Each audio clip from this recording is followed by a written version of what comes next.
The story demonstrates the power of persuasion and how individuals can be convinced to do things that go against their better judgment. Another theme.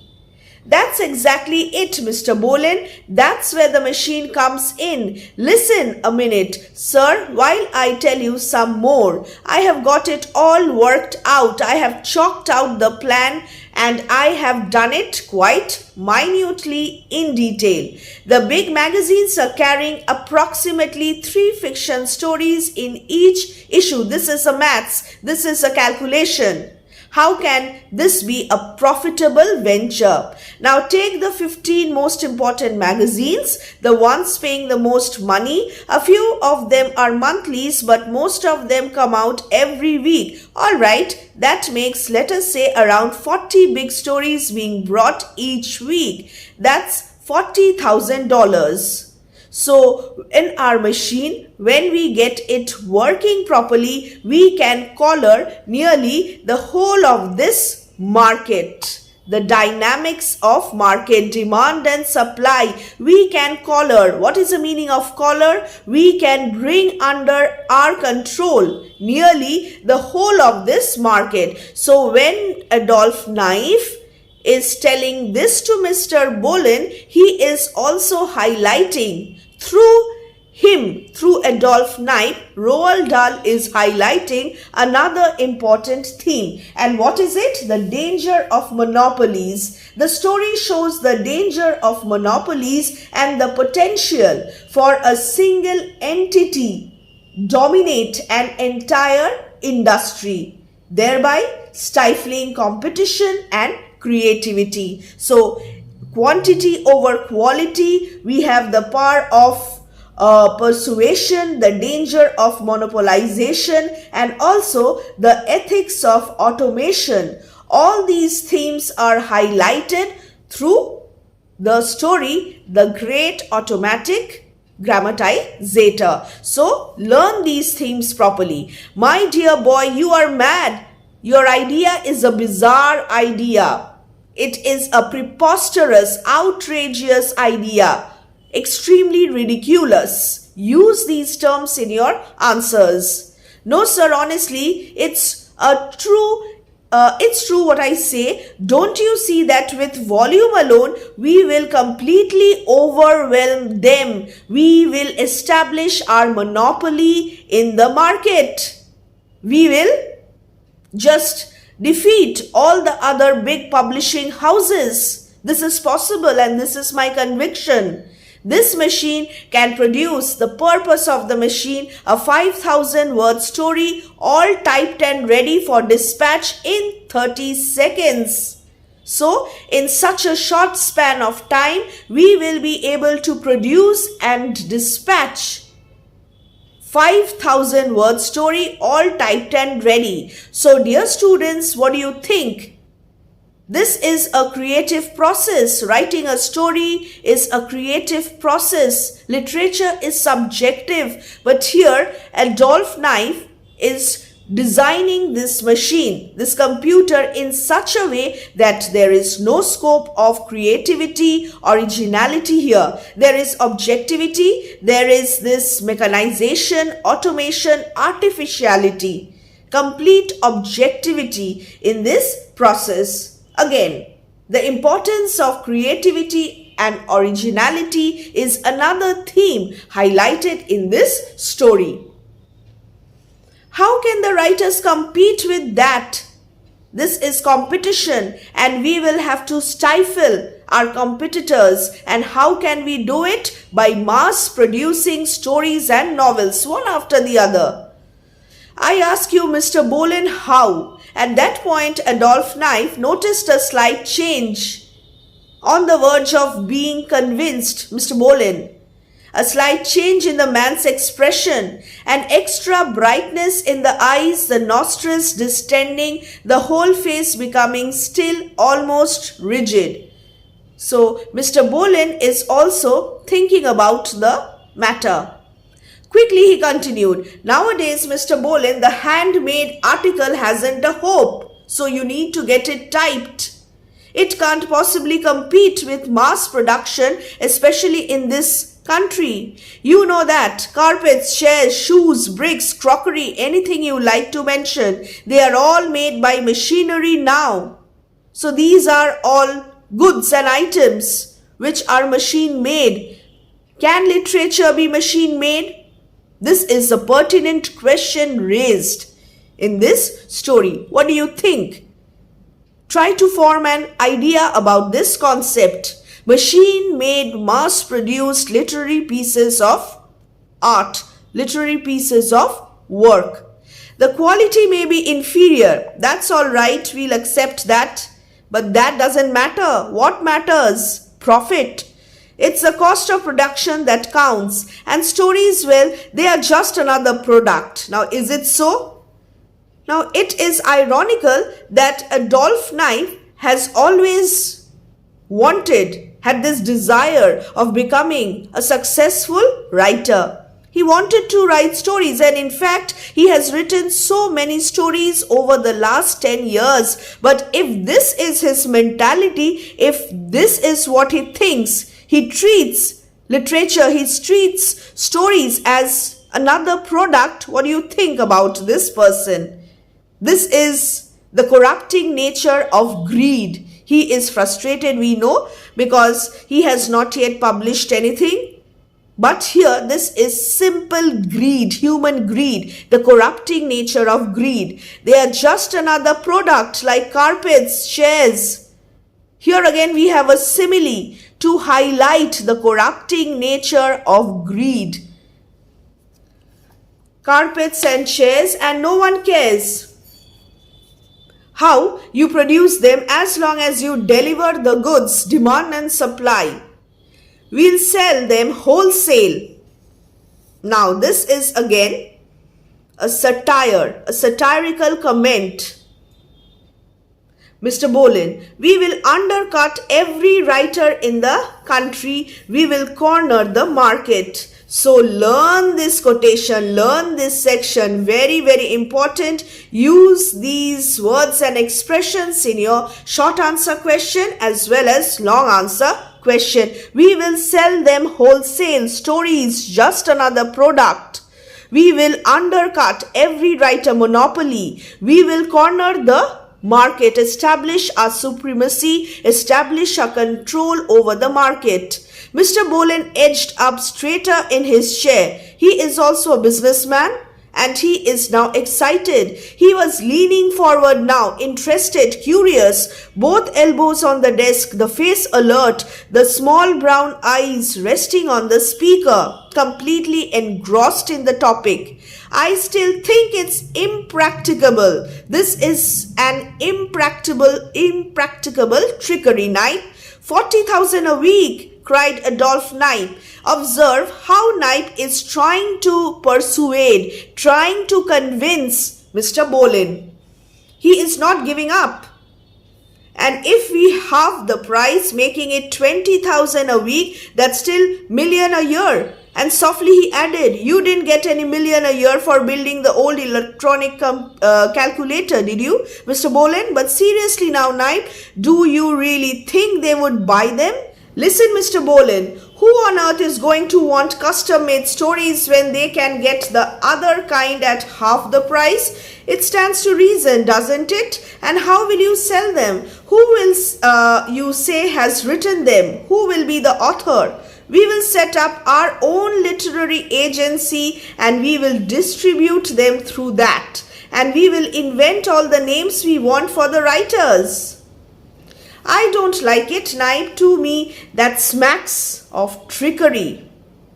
So, you will be going to cheat your readers by inventing all the names we want for the writers, does it not? This smacks of trickery. This is an impracticable trickery. And another thing, Mr. Bolin, there's all manner of valuable byproducts once you have got started. Take advertising, for example. Beer manufacturers and people like that are willing to pay good money these days if famous writers will lend their names to their products. Why, my heavens, Mr. Bolen, this isn't any children's plaything we are talking about, it's big business. Another very important quotation, don't get too ambitious, my boy. And another thing, there isn't any reason why we shouldn't put your name, Mr. Bolen, on some of the better stories if you wished it. My goodness, Knight, what should I want that for? I don't know, sir, except that some writers get to be very much respected, like Mr. Eric Gardner or Kathleen Morris, for example. We have got to have names, and I was certainly thinking of using my own on 1 or 2 stories just to help out. And you can use your own name as well.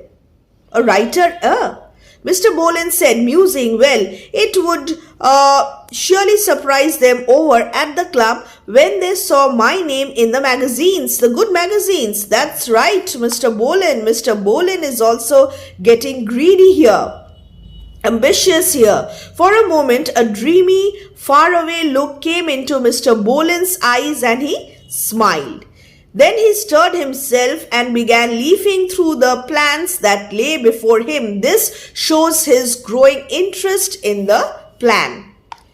One thing I don't understand, Knight, where do the plots come from? The machine can't possibly invent plots. There is limitation. So how are you going to get the plots? We feed those in, sir. That's no problem at all. Everyone has plots. There's 300 or 400 of them written down in that folder there on your left. Feed them straight into the plot memory section of the machine. Go on. There are many other little refinements too, Mr. Bolen. You will see them all when you study the plans carefully. Here Adolphe Knight has chalked out the plan very methodically. He has all the answers. For example, there's a trick that nearly every writer uses of inserting at least one long obscure word into each story. Adolphe Knight has figured out the mathematics, the calculation involved in the writing process. What do? You just insert at least one long obscure word into its story. This makes a reader think. How do you manipulate your readers?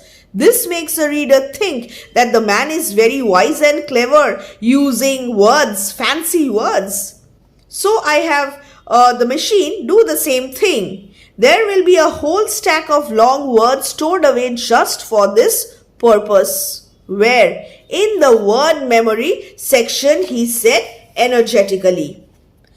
Through most of the day, the two men discussed the possibilities of the new engine. In the end, Mr. Bolen said he would have to think about it some more. The next morning, he was quietly enthusiastic. Change of mind. So, another important quotation, and within a week, MCQ, he was completely sold on the idea. He was convinced that this is going to be a good idea, a great idea. What we'll have to do, Knight, is to say that we are merely building another mathematical calculator, but of a new type that will keep the secret. We cannot divulge the secret right now. Exactly, Mr. Bolen. And in 6 months, MCQ, the machine was completed. Very, very important.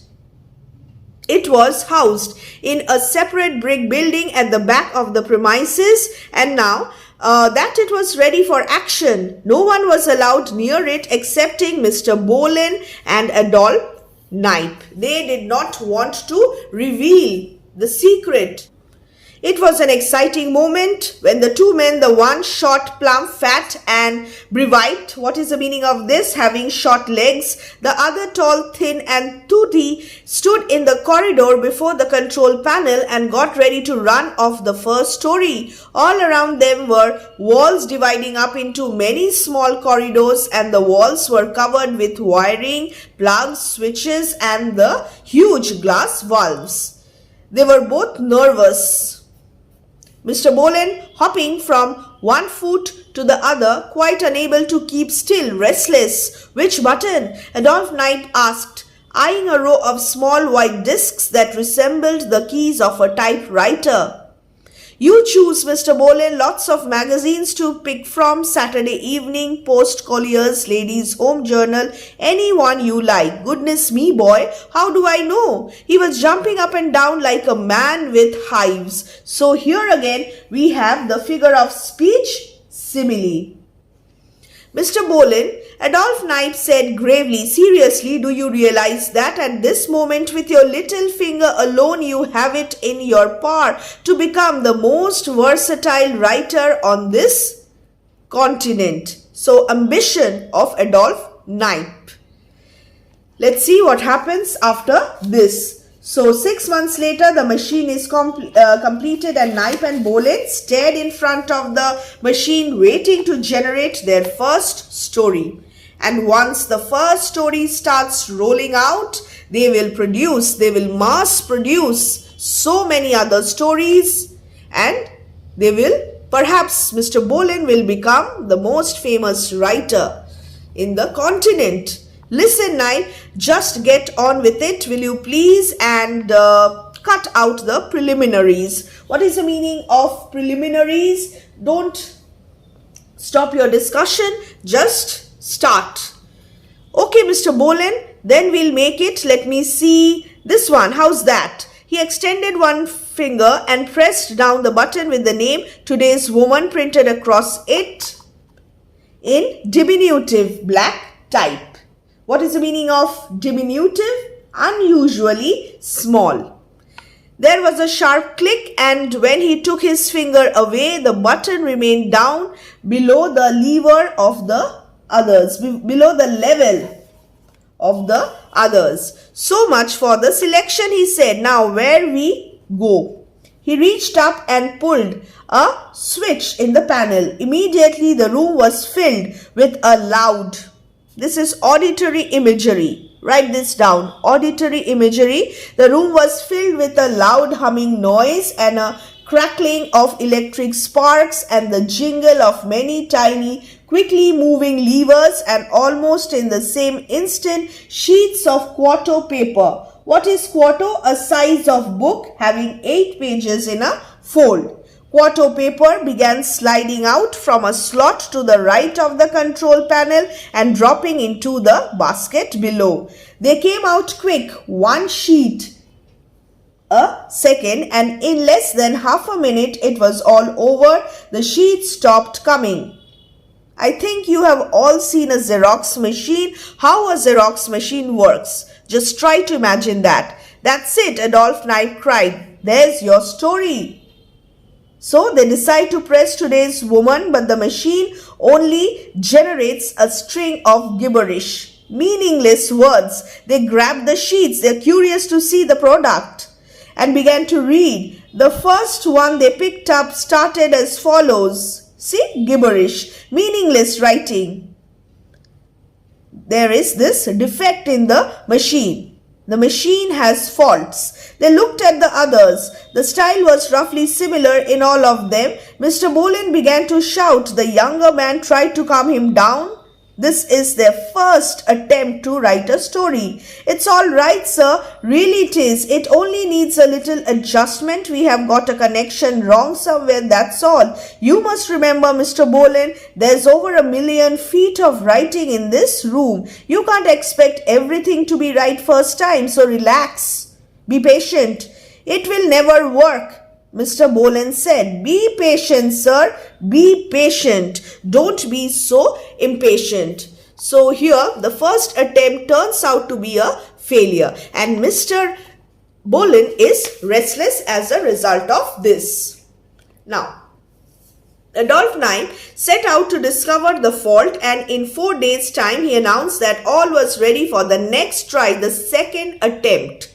It will never work, convinced, Mr. Bolen said. Yeah, I know it will never work. Knipe smiled and pressed the selector button marked Reader's Digest. Then he pulled the switch, and again the strange, exciting humming sound filled the room. 1 page of typescript flew out of the slot into the basket. Where's the rest? Mr. Bolen cried. It stopped. It's gone wrong. No, sir, it hasn't. It's exactly right. It's for the digest, don't you see? This time it began. Few people know that are revolution, so not, there are no gaps in between, and so on. It's gibberish once again. Mr. Boleyn shouted, "No sir, it's fine. Can't you see? It's simply that the machine is not breaking up the words. No gaps. That's an easy adjustment. But the story is there. Look, Mr. Boleyn, look, it's all there except that the words are joined together." And indeed it was. So it was some kind of a successful second attempt. On the next try, the third attempt, on the next try a few days later, everything was perfect. No problem at all. Even the punctuation, the space, the gap between two letters, everything was perfect. The first story they ran off for a famous women's magazine was a solid, plotty story of a boy who wanted to better himself with his rich employer. This boy arranged so that story went for a friend to hold up the rich man's daughter on a dark night when she was driving home. Then the boy himself, happening by, knocked the gun out of his friend's hand and rescued the girl. The girl was grateful. Father was suspicious. He questioned the boy sharply. So this is the story, the first story that they successfully produced. The boy broke down and confessed. Then the father, instead of kicking him out of the house, said that he admired the boy's resourcefulness. The girl admired his honesty and his looks. The father promised him to be head of the accounts department. The girl married him, and everyone lived happily ever after. The hero and the heroine lived happily ever after. It's tremendous, Mr. Boleyn. It's exactly right. Seems a bit sloppy to me, my boy.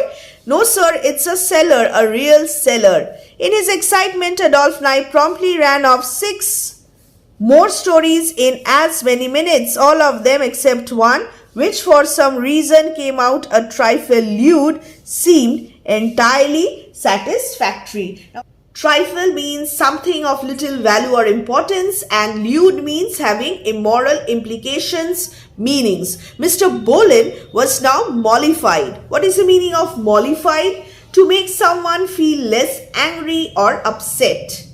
He agreed to set up a literary agency in an office downtown and to put Knipe in charge. In a couple of weeks, this was accomplished. Then Knipe mailed on the first dozen stories. He put his own name to 4 of them and then Boleyn's to 1, and for the others he simply invented names, trickery. This is how he was going to dupe his readers, by inventing fictitious authors.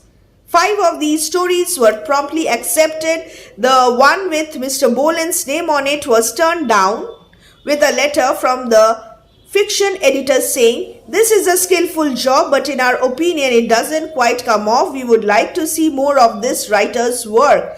Adolphe Knipe took a cab out to the factory and ran out another story for the same magazine. So the creative process here is completely mechanical, artificial. He again put Mr. Boleyn's name to it and mailed it immediately. That one they bought. The money started pouring in. Important quotation, learn this. Knipe slowly and carefully stepped up the output, the production, and in 6 months' time he was delivering 30 stories a week and selling about half. He began to make a name for himself in literary circles as a prolific and successful writer. So now his desire to become a successful writer was ultimately getting fulfilled. So did Mr. Boleyn, and not quite such a good name, although he didn't know it. At the same time, Knipe was building up a dozen or more fictitious persons as promising young authors. Trickery.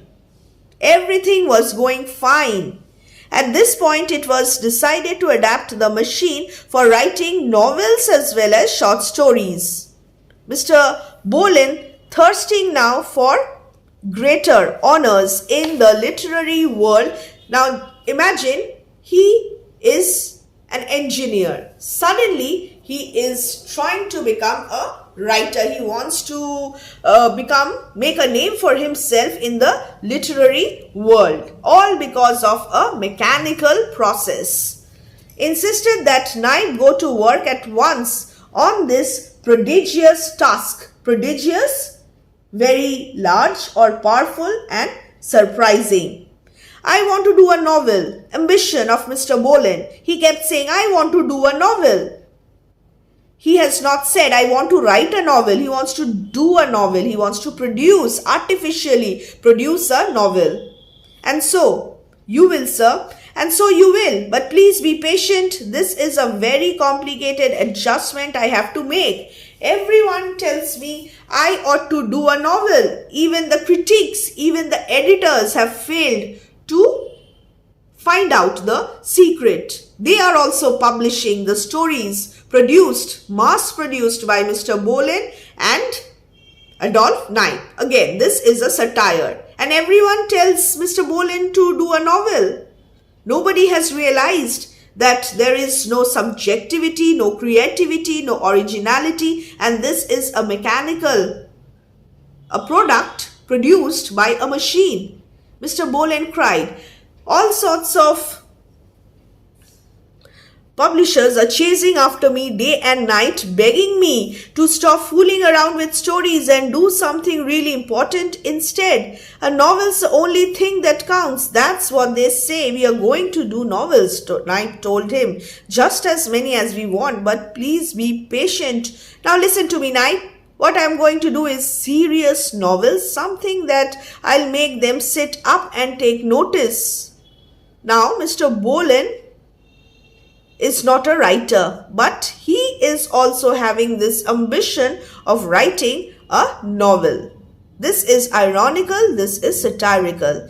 I have been getting rather tired of the sort of stories you have been putting my name to lately. As a matter of fact, I am none too sure you haven't been trying to make a monkey out of me, a fool out of me, a monkey, Mr. Boleyn, keeping all the best ones for yourself. That's what you have been doing. Oh no, Mr. Boleyn, no. So this time I'm going to make damn sure I write a high-class, intelligent book. You understand that? Look, Mr. Boleyn, with the sort of switchboard I am rigging up, you will be able to write any sort of book you want. What is the meaning of rigging? Dishonestly arrange or get. And this was true, for within another couple of months, the genius of Adolphe Knight had not only adapted the machine for novel writing, but had constructed a marvelous new control system which enabled the author to pre-select literally any type of plot and any style of writing he desired, completely mechanical, artificial. There were so many dials and levers on the thing. It looked like the instrument panel of some enormous aeroplane. First, by depressing one of the series of master buttons, the writer made his primary decision. Historical, what is going to be the genre, the type of your work? Historical, satirical, philosophical, political, romantic, erotic, humorous, you name it. And what is the meaning of erotic? Causing sexual excitement. Everything, whatever you want, you can just choose and produce. Humorous or straight. Then from the second row, the basic buttons, he chose his theme. Army life, pioneer days, civil war, world war. What do you want? Racial problem, you name it and you have it. Wild West, country life, childhood memories, seafaring, the sea bottom, and many, many more. Endless possibilities, endless themes. The third row of buttons gave a choice of literary style. Classical, whimsical, racy, Hemingway, Faulkner, Joyce, feminine, etc. The fourth row was for characters, the fifth for wordage. Wordage, excessive use of words. And so on and so on. 10 long rows of pre-selected buttons. Just press the button and start rolling out the products. But that wasn't all. Control had also to be exercised during the actual writing process, which took about 15 minutes per novel. And to do this, the author had to sit, as it were, in the driver's seat and push a battery of label stops as on an organ. By so doing, he was able continually to modulate or merge 50 different and variable qualities such as tension, surprise, humor, pathos, mystery. Numerous dials and gauges on the dashboard itself told him throughout exactly how far along he was with this work. So any theme, any plot, any style and any emotion, if you select your desired choice, you will produce a literary piece of work accordingly. Finally, there was a question of passion. From a carefree study of books at the top of the bestseller list for the past year, Adolph Knipe had decided that this was the most important ingredient of all.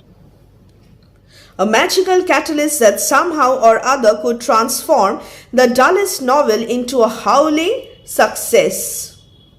At any rate financially, but Knipe also knew that passion. So what was this magical catalyst? Passion was powerful, heady stuff and must be prudently dispensed, the right proportions at the right moments. You will have to utilize, you will have to introduce this element of passion quite judiciously, and to ensure this he had devised an independent control consisting of two sensitive sliding adjusters operated by foot pedals similar to the throttle and brake in a car. See the comparison here.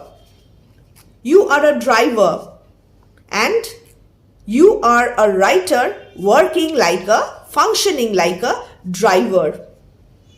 One pedal governed the percentage of passion to be injected, the other regulated its intensity. There was no doubt, of course, and this was the only drawback, that the writing of a novel by the Knipe methods was going to be rather like flying a plane and driving a car and playing an organ all at the same time, but this did not trouble the inventor. When all was ready, he proudly escorted Mr. Bolen into the machine house and began to explain the operating procedure for the new wonder. Good God, Knipe, I'll never be able to do all that, damn it, man. It would be easier to write the thing by hand. You will soon get used to it, Mr. Bolen. Don't worry. I promise you in a week or two you will be doing it without hardly thinking. No creativity, no originality. Without thinking, you will manage to write a bestseller novel. It's just like learning to drive. Now see the comparison. Very important quotation. It's just like learning to drive. Is it so? What do you think? This is another satirical, ironical comment. Well, it wasn't quite as easy as that.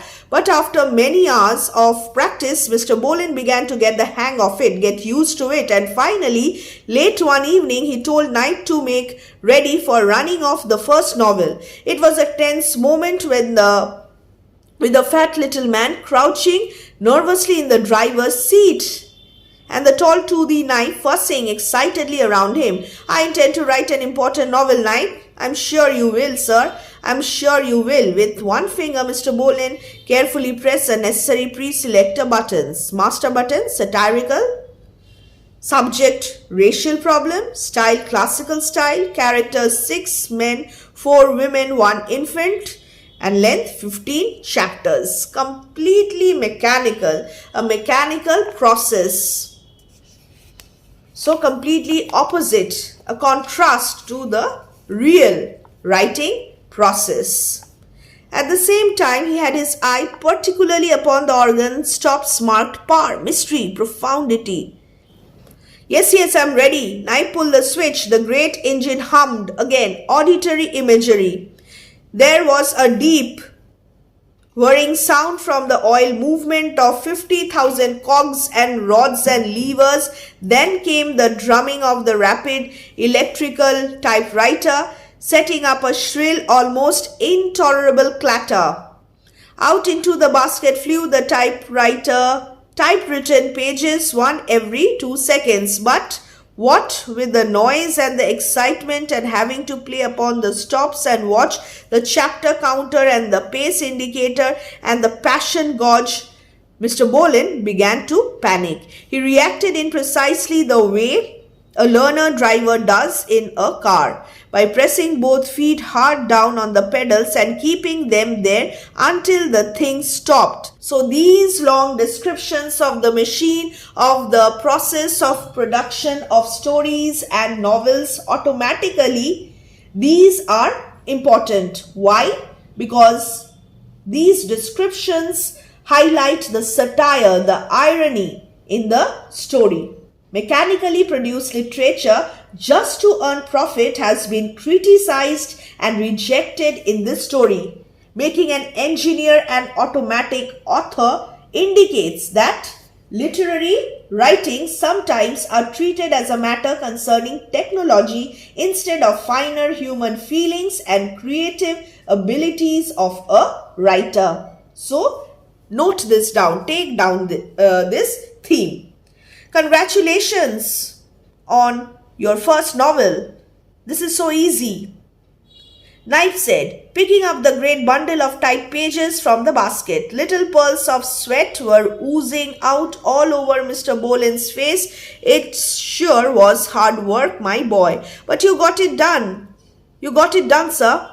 Let me see it, Knife. How does it read? He started to go through the first chapter, passing each finished page to the younger man. Good heavens, Knife, what is this? Mr. Bolin's thin purple fish lip was moving slightly as it mouthed the words. His cheeks were beginning slowly to inflate. The reaction. Learn the reaction properly. But look here, Knife, this is outrageous. I must say it's a bit fruity, sir. Fruity? It's perfectly revolting. I can't possibly put my name to this. Quite right, sir. Quite right. Knife, is this some nasty trick you have been playing on me?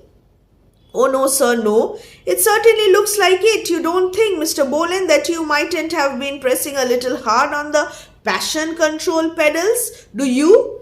My dear boy, how should I know? Why don't you try another? The second attempt. So Mr. Bolin ran off a second novel, and this time it went according to plan. So initially the first attempt was a failure.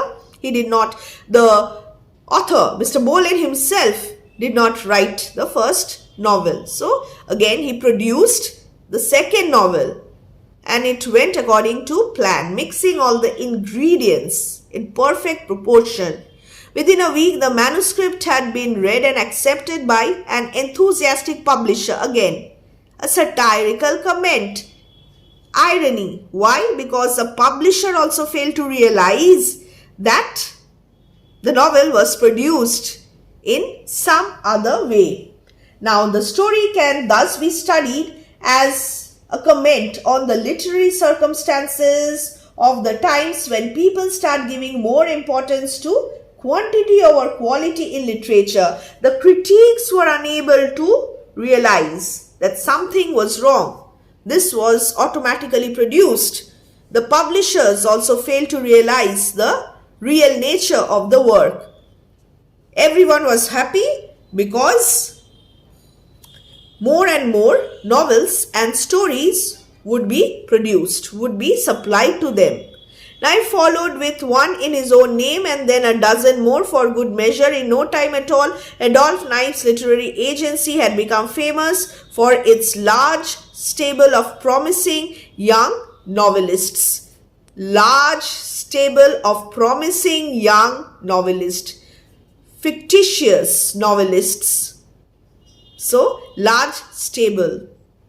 The word stable. Stable of horses. Here, stable of promising young novelists. And once again, the money started rolling in. Demand, supply, profit, all these things are involved in this process, and no one seems to be complaining. It was at this stage that young Nye began to display a real talent for big business. "See here, Mr. Bolin," he said, "we have still got too much competition. Why don't we just absorb all the other writers in this country?" Greed, ambition of Nye. Mr. Bolin, who now sported a bottle green velvet jacket and allowed his hair to cover 2/3 of his ears, was quite content with things the way they were. "Don't know what you mean, my boy.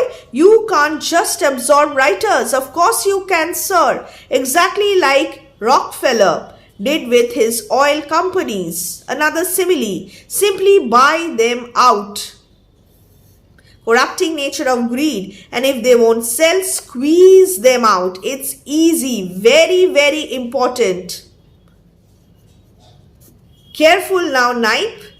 "I have got a list here, sir, of 50 of the most successful writers in the country, and what I intend to do is to offer each one of them a lifetime contract with pay. All they have to do is to undertake never to write a word, never to write another word.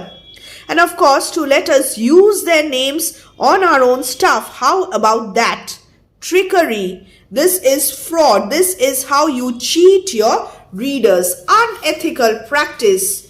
Unethical method to be adopted by Nye. The great automatic grammatizator, as I told you earlier, is about the temptation to sell one's integrity and honesty. The corrupting influence of greed. So these themes are highlighted again and again in the story. They will never agree. You don't know writers. Now this is disrespectful. You watch and see. I'll handle it. What about the creative urge? 9. It's bunk. Again, important quotation. Disrespectful. All they are really interested in is the money, just like everybody else. Writing is a business. There is no creative urge.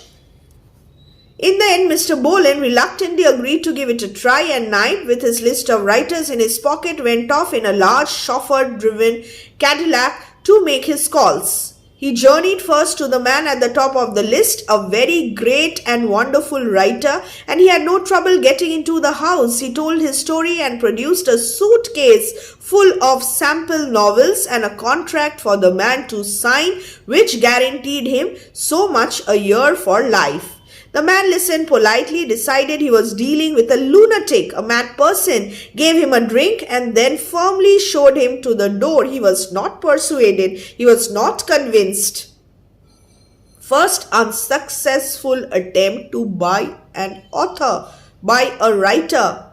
The second writer on the list, when he saw Knipe was serious, actually attacked him with a large metal paperweight, and the inventor had to flee, had to run away down the garden, followed by such a torrent of abuse and obscenity as he had never heard before. The second writer was just furious. But it took more than this to discourage Adolphe Knipe. He was disappointed but not dismayed. He would not give up. And off he went in his big car to the next client to seek his next client. Now see, big car. He is now successful. He is now rich, and he is going to seek his new client because this is a business. This one was a female, famous and popular, whose fat romantic books sold by millions across the country. She received Knipe graciously, gave him tea, and listened attentively to his story. "It all sounds very fascinating," she said, "but of course, I find it a little hard to believe." "Madam," Knipe answered, "come with me and see it with your own eyes. My car awaits you." So off they went, and in due course, the astonished lady was ushered into the machine house. This was a secret. Now, this lady was allowed to see the functioning of the machine, where the machine called a wonder. Another quotation was kept. Eagerly, Knipe explained its workings, and after a while he even permitted her to sit in the driver's seat to have a first-hand experience and practice with the buttons. "All right," he said suddenly, "you want to do a book now?" "Oh yes," she cried, "please." She was very competent and seemed to know exactly what she wanted. She made her own pre-selections, then ran off a long romantic passion-filled novel. She read through the first chapter, became so enthusiastic that she signed up on the spot. She signed the contract. That's one of them, out of the way. So again, disrespectful.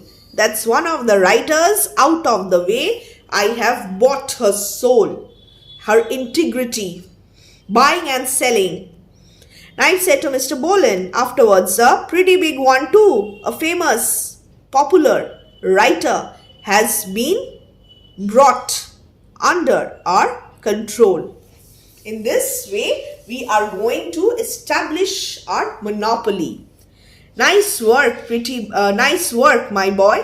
And you know why she signed? Why? It wasn't the money. She's got plenty of that. Then why? Knight grinned, lifting his lip and barring a long pale upper gum, simply because she saw the machine-made stuff was better than her own. Now, this is arrogance, pride, haughty nature of Knight. He is completely obsessed now. He thinks that the machine-made stuff is better than real works, real literature, which is subjective, original, and involves the creative urge of the authors. Thereafter, Knight wisely decided to concentrate only upon mediocrity, average. Anything better than that, and there were so few it didn't matter much.